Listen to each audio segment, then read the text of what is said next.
He is the leader of the nation's largest consumer bank, and when he says that we should be prepared for the worst in regards to a recession, it was a sobering wake-up call. In a Queen City News exclusive, I sat down with J.P. Morgan Chase CEO Jamie Dimon to get his thoughts on expanding in Charlotte, inflation, and the financial future for all of us.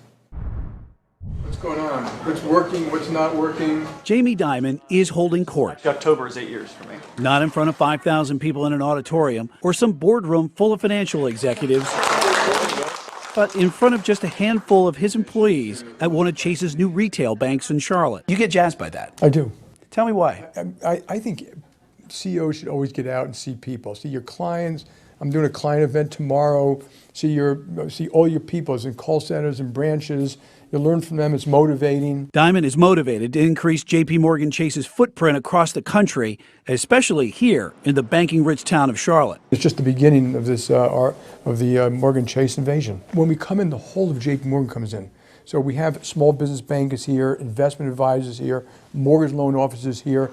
We also have what I call kind of more second story things like middle market banking, corporate banking, investment banking. They're all already here. And then when we come here, we'll start doing more government not-for-profit. Hospitals, cities, schools, universities, states, public finance, and it's all taking place now in North Carolina. And hopefully the people of Charlotte will benefit from all of this. An engaging visionary, Dimon is eternally optimistic. It's fun. You should make business fun. But practical and deeply insightful. In your shareholders report back in April, which was 52 pages long, that I hear you wrote yourself. I do, every word. Where did you get all the time? I do it on Saturdays and Sundays. And I ask myself, what are the important questions that my shareholder want to know, or an employee would want to know, or an investor might want to know, or what I need to answer for my own company. I lay out all those questions, and I take the time to write. That helps me get my thoughts together, figure out what we need to do, where we're weak. I do the good, the bad, the ugly there. So I talk about the problems, not just the great things we did.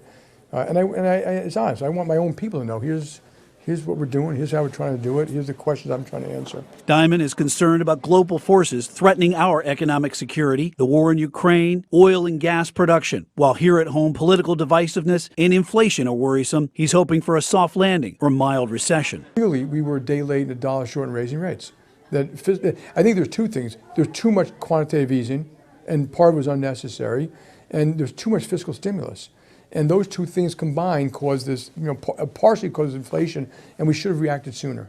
And the sooner would have been both fiscal policy and monetary policy. Fiscal policy makes monetary policy much harder. So I applaud what they've done. I just want to give them full credit what they did acting early in COVID.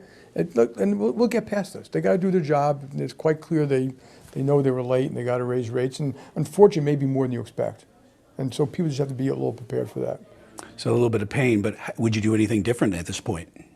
No, I think they have to do raise rates, and I think they have to do quantitative tightening, and it may be a little painful, but the worst thing for the American public, and particularly again like lower income Americans, is stagflation. And when you don't have enough jobs and your income doesn't keep up with inflation, and it's the worst thing for businesses, so they have to do it. The long-term pain will be a lot less than if we don't do it.